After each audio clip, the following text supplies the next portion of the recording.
Well, good evening once again, and welcome to the Monday Review Show. This is where we discuss all things referees and refereeing, be they yellow cards, red cards, decisions given, decisions not given. If you have an opinion on that or you'd like to ask a question, please do so. There's a little thing there on the bottom right-hand side of your screen, and you can send in your comments there. Now, apologies for last week where I thought everything had gone fine because Keith and I were on and chatting away and discussing things. But many people have contacted me during the week to say that the show didn't go out at all. Now, I did say last week and the week before that I was having a few problems with gremlins creeping into the system and me not being the brightest spark in the fire as far as IT is concerned. I was fiddling around and clicking this and clicking that and trying to get it up and running. And apparently all that I had done didn't work. So I do hope it's working this time, and I'd like you to let me know if you are receiving it loud and clear. And of course, we'd like to hear from you as well. Now, we've lots to discuss, particularly a lot of things from last week as well, which we're going to include. I know it's a bit of old news now, but people are still quite exercised about this one particular incident, and we will be discussing it now, but not before I introduce my regular guest on the show, former Premier League referee, former FIFA referee, former head of the PGMOL, that's the Professional Games Match Officials Limited, and they're the guys who look after referees in the Premier League and in the Championship, which is the second tier of football in England, and the man responsible for introducing a goal line technology, which many of you will now know is extremely successful. Never a question. That's where the referee has a little tight thing on his arm and it tells him of the ball. And remember, it is the whole of the ball has crossed the line or not. Keith Hackett, great to have you back again. Let's hope we have better luck this week and that everything goes fine. Well, now, the thing that's still been exercising, and as I said, Keith, and there is a little bit of, so apologies if I'm cutting across you. There is a little bit of a delay, but not to worry, we'll carry on. A thing that's still exercising an awful lot of people was the incident in the Manchester City versus Liverpool, which Manchester City won 3-1. But there was the Liverpool goal by Virgil van Dijk, which was disallowed because Andy Robertson, they're saying, was in offside position. And just to tell the people out there, it's not an offence to be in an offside position. You have to be either interfering with an opponent, interfering with play, or seeking to gain an advantage by being in that position. Now, many people would say that Andy Robertson was offside, but for the reasons I just mentioned, it's not necessarily a foul. But was he seeking to gain an advantage? But the bigger issue was he interfering with the keeper's flight of the ball? And there's been lots of controversy about this. Keith, I'm sure you watched the match. I watched the match. I was really disappointed that the goal was chalked off. I felt that was an incorrect decision, given some of the decisions that we've seen with the PGMOL and this aspect of the law. I mean, the thing that we've got to look for was Robertson preventing the goalkeeper, an opponent, from playing or being able to play the ball by clearly obstructing the opponent's line of vision? Or was he challenging an opponent for the ball? Well, certainly on the second one, the answer was no, he wasn't challenging for the ball. And on the first one, you could see very clearly that the goalkeeper had line of sight right the way through. The ball did go over the head of Robertson, who ducked down, but I was convinced and satisfied. And remember that it's, there's a great deal of subjectivity in the offside law, but I was satisfied that this goal should not be ruled out. I've come from a position that I think generally, if we're going to scrub a goal out as a referee, we got to be 100% certain that we're doing the right thing. Goals are rare, they're scarce. And I think this one ruled out was incorrect. Then I watched Mic'd Up, of which Howard Webb comes on to TV with Michael Owen and describes these incidents. And he was happy to confirm that he believed, despite talking about subjectivity and fairness, that the goal was correctly ruled out. He made that very clear. Then what happens when you have key major incidents in the Premier League? There is an independent panel that sits to review. This is part of the transparency, part of let's have a look again. We can't influence the decision, but we can comment about it.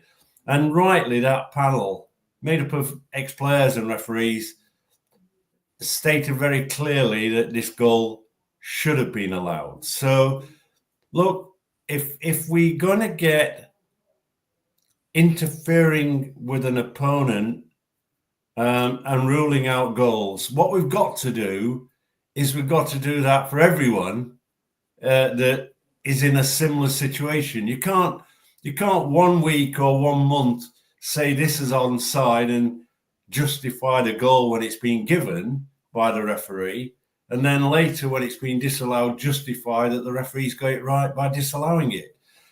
You know, the PGMOL role, as I see it, is to educate its own referees to gain consistency, but it's also aimed at educating the public, the players, the managers, by applying the laws of the game as they're written and how they're expected to be applied. So,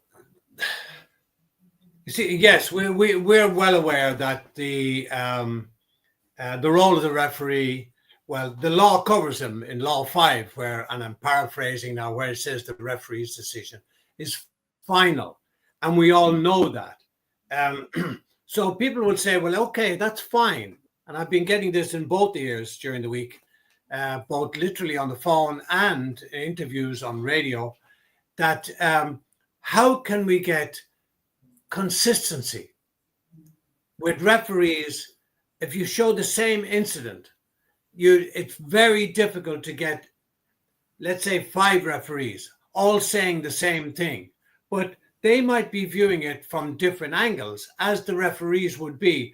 No 2 referees are going to stand in the same position to give consistency on that particular incident. Now, you might say the assistant on the far side, he can see it, but at the end of the day, it is the referee's decision. He has the final say, regardless of VAR or his assistants or the 4th official or anybody else. Even if he goes to the screen, he still has the final say. He can overrule VAR. Invariably, they don't, but he can. How do we get that consistency, though, Keith? I mean, it's a bit of a rhetorical question. I listen to. I know, but yeah. For the people listening, I listened this week to, and I'd recommend anybody to listen to Willie Collum, who is head of Scottish referees, and he too does a VAR show on BBC Scotland. If you go on iPlayer, you can actually view it. And you know what I admire about Willie Collum is he gives great clarity to the situations that he's reviewing. So to answer your point is this: the reason we have professional referees is we can meet as often as we like, when we like. And for me, part of that process of meeting is not just only about physical training. This is about referees in a room in the afternoon after you've done your training sessions, sitting down with video clips of this type of nature. You know, there's several controversial offside decisions season to date, bring those up, discuss them. Then what you do is you get an agreement with your 20 referees that if this happens in a Premier League game, this is going to be the outcome. And it's training, it's education, it's direction. And what I like about Willie Cullum and what I've seen is he gives that. He gives very clear direction. And he understands the law fully, as I think Howard Webb does, in fairness. But I think he just puts that training bit in that says, this is my expectation of how this law should be applied. And so I think the only way we're going to get consistency or a level of consistency is through training, reviewing incidents. You know, this is what I used to do. You know, I would show clips of careless challenges, of reckless challenges, with excessive force, and discuss them verbatim in order to say, as a group of referees, we're able to identify the difference in that grey area and sometimes subjective area of a reckless challenge, yellow card, or serious foul play, a red card. And you know, sometimes you've got very close calls, but this is what you have to do with referees. This is part of the advantage of professional referees. Now, of course, we can get into the debate, which we bring in every week, and that's VAR, because I think that the people who can actually bring consistency to the equation is VAR. Now, what I really liked about Willie Cullum's comment was he wants the referees to make the decision. And he wants the referees to go to the screen. And he wants the referees to stand by the decision that he makes, even if it's contrary to VAR. And it's very evident that every time that VAR comes into play in Scotland, there's a very forensic examination of what has taken place. And by doing that on a regular basis, he's offering leadership and direction, which is clearly what PGMOL referees need to do. There's a comment here from Sean Block, who's a regular contributor to the show. And he says, I like how Greg Barkey for the MLS, which is the Major League Soccer in America, pro referees, does VAR week in review. He's very clear with the laws and often will say, quote, pro would prefer X when they deem VAR/referee got it wrong. Any comment? Thanks, Sean, for your comment there. You're a regular contributor to the show. Do you want to see that again, Keith? Will I leave it on the screen for you? Yeah, well, Sean, I know Greg Barkey. I know him quite well. For me, I mean, I did a conference some years ago in Portugal where I got the Portuguese to invite Greg to come from America to discuss VAR. The MLS is the first to use VAR, and therefore they're ahead of the game.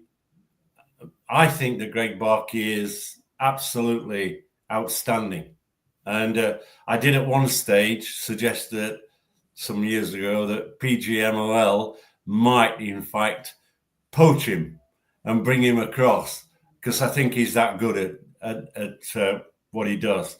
And I do think that the weekly show, which the MLS have been running since pro referee was introduced, and I take great pride because I was involved in those initial discussions about the setting up. I actually gave pro its name. I went to America 2 or 3 times. They did offer me the role, I can tell you, of taking over and running pro referee. I didn't fancy living in New York. But, I think that Greg Barkey used to be Paul Riger before, offer this weekly review of decisions. And it is wonderfully educational to referees. And, there's AYSO, AYSO in America, a group, if you like, that looks after referees and communicates with each other. It's part of the education process. We only learn through these experiences, and we do want our senior match officials with experience to pass on their experiences. I mean, this is what you and I do as former FIFA referees. Some say, well, you didn't referee until 20 years ago. The reality is that we keep a very close watch on referee development, on the laws of the game and how they're applied. And we've got a bucket load of experience, you and I, in terms of refereeing and refereeing development, because we've both been on that program of running workshops and managing referees.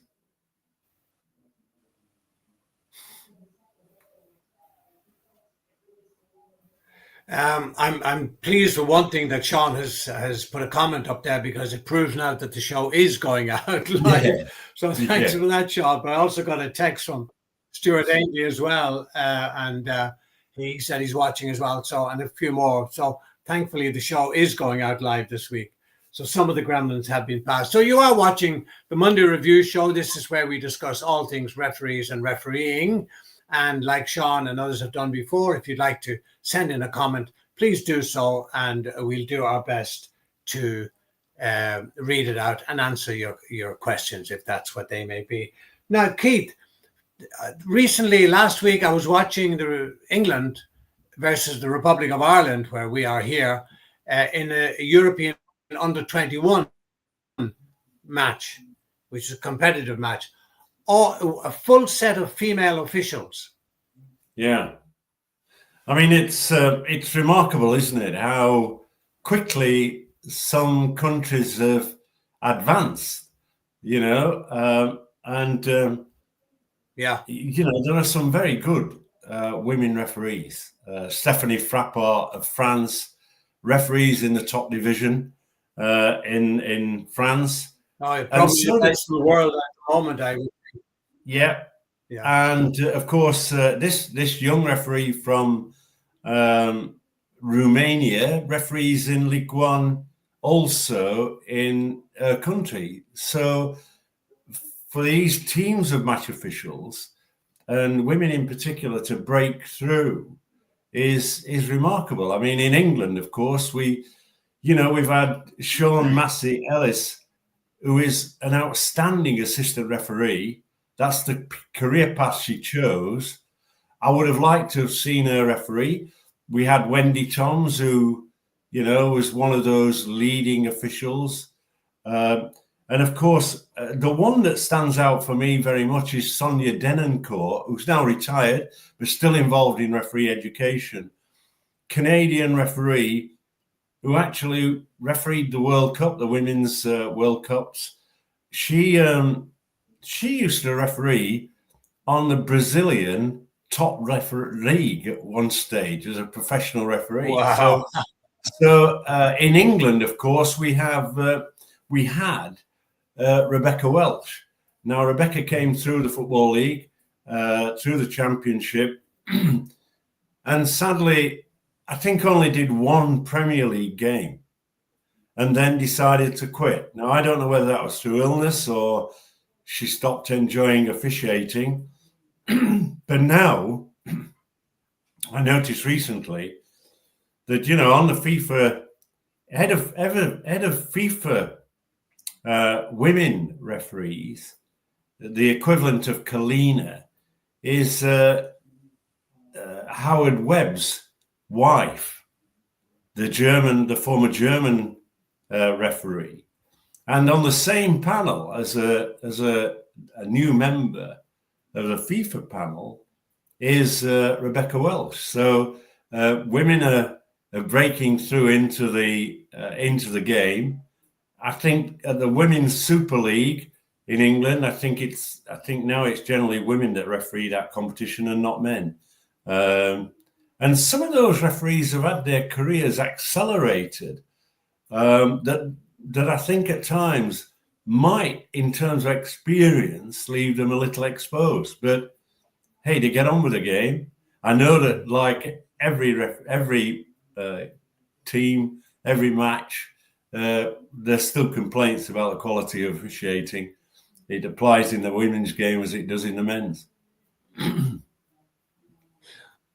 What I've noticed, Keith, in England is that new referees suddenly appear that I wouldn't. Now, they may have been in the lower leagues, in the Championship and League 1 and 2 and so on.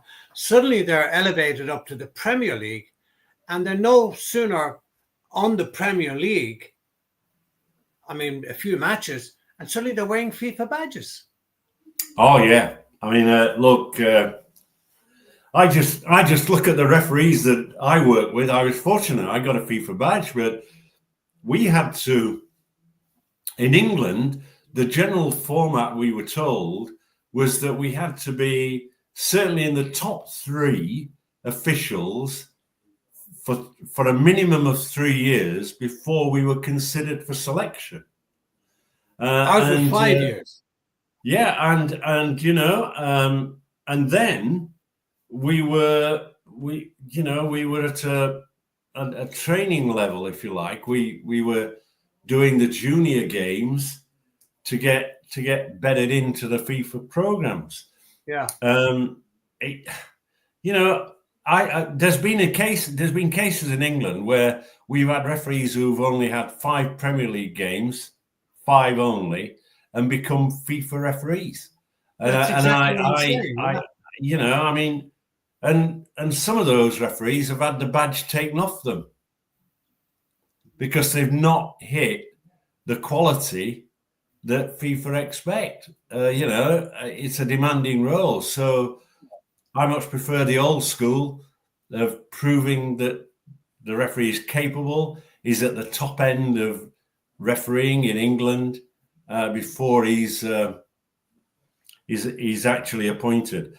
I had a different view when I was boss. We could have had 10 referees on the panel, but at the time, the board and myself were of the opinion that at that particular time we only would promote or nominate through the FA 6 referees because we didn't think the other referees were quite up to it. We were not going to fulfill 10 appointments unless we were satisfied that referee had the experience to fulfill a long-term, if you like, career on FIFA. Yeah, and that appears to be what's happening. I think it is 10 referees. You're allowed to make 10 nominations. And then FIFA will, they will obviously accept your recommendations because they will know that you're making recommendations based on performances. But it's only when they go out there and they start going onto or come under the international spotlight that they can then be exposed as not being up to the standard required. So when I look at some of the English referees currently in the Premier League, I mean, really, you and I have been there, and we don't like to criticize our colleagues or ex-colleagues, whichever way you want us to. But my goodness, Keith, the standard is not what it should be in the Premier League in England. No, I'm long in the tooth. I was brought up on the likes of Pat Partridge, of Jack Taylor, of Clive Thomas from Wales. He was controversial, but he was a damn good referee. Yeah. Tom Reynolds and many others, Bob Matheson, George McCabe. I just think now, I look back and I think the referees that were colleagues of mine that were not promoted to the FIFA international list. Look, in modern terms, we can look at Alan Wiley. Wiley was a competent referee, a very good Premier League referee. never got the chance. So, it is very much in the hands, not of the PGMOL, but in the hands of the FA. The FA have to nominate the referees. And I think they were happy to say we've got 10 FIFA referees. But then we look at, are they good enough? Are they the right quality? I mean, we had Matt Messias in my era, and he was promoted fairly quickly, got on the international panel, and then made a bit of a fist of it. And as a result, his career suffered. We gave him the opportunity of going down to the Football League, but he chose to retire. And I always think that was a pity because, someone like Uriah Rennie was, and I don't like using the word, the late Yuri was downgraded for a season. We at a particular time, we didn't think he'd got the form that we anticipated that he could deliver. And he lost a bit of form, and as a result, he was taken off for a year and came back a much better referee. So I think it's so important that when you're representing your country, you are the best, and you're seen to be the best. I mean, at the moment, of course, we've got Anthony Taylor and we've got Michael Oliver. Anthony Taylor is coming to the end of his career, and I suspect both of them, Taylor and Oliver, will go to the World Cup in America. But it might well be then that Taylor decides to retire. But I think what is so important is he's retained within the PGMOL.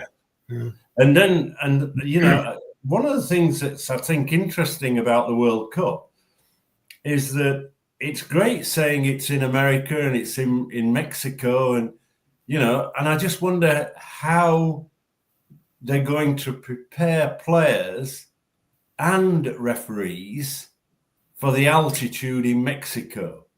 You can't suddenly appear. I've refereed there several times, and you have to spend a few days acclimatizing to the altitude. And of course, it's very interesting because the ball does travel a bit quicker and does a few waves on the way. So again, it's great having the World Cup in 3 countries. Let's see how they cope with the demands of Mexico. And with the ball making all those waves, as you call them, we could get some spectacular goals. Absolutely.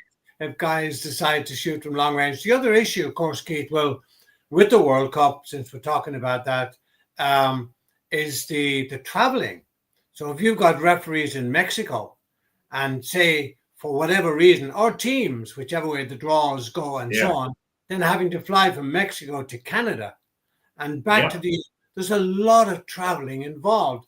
Surely to goodness, there has to be a strong argument for keeping it in the one country rather than... I think that, I hope that what they will do is they will have the key squad and they will have satellite squads, if you know what I mean. So in Mexico, they'll have a group of referees, different nationalities, get used to the altitude, get used to, I think I've refereed in Azteca 2 or 3 times.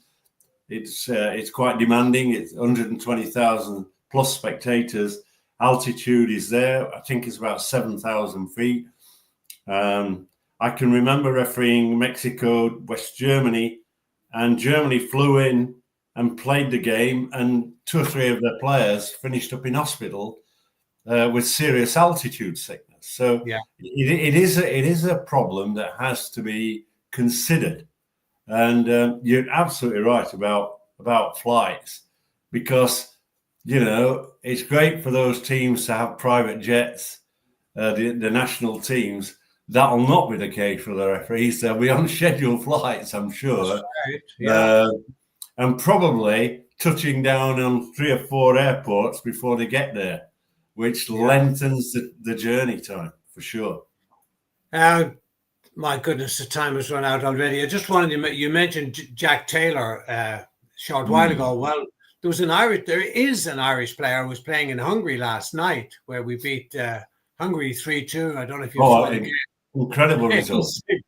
But we have a Jack Taylor playing for Ireland, believe it or not. Amazing. Player. Yeah. So, Keith, thanks very much again. Pleasure. It looks like a couple of guys have been on, so we did go out live. So I hope you enjoyed the show out there. I think I've got it right now. Fingers crossed for next week. But until next week, with the Monday Review Show, next week, same time, 8 o'clock, we say goodbye. Thank you, Keith, once again, and goodbye to you out there. Thank you.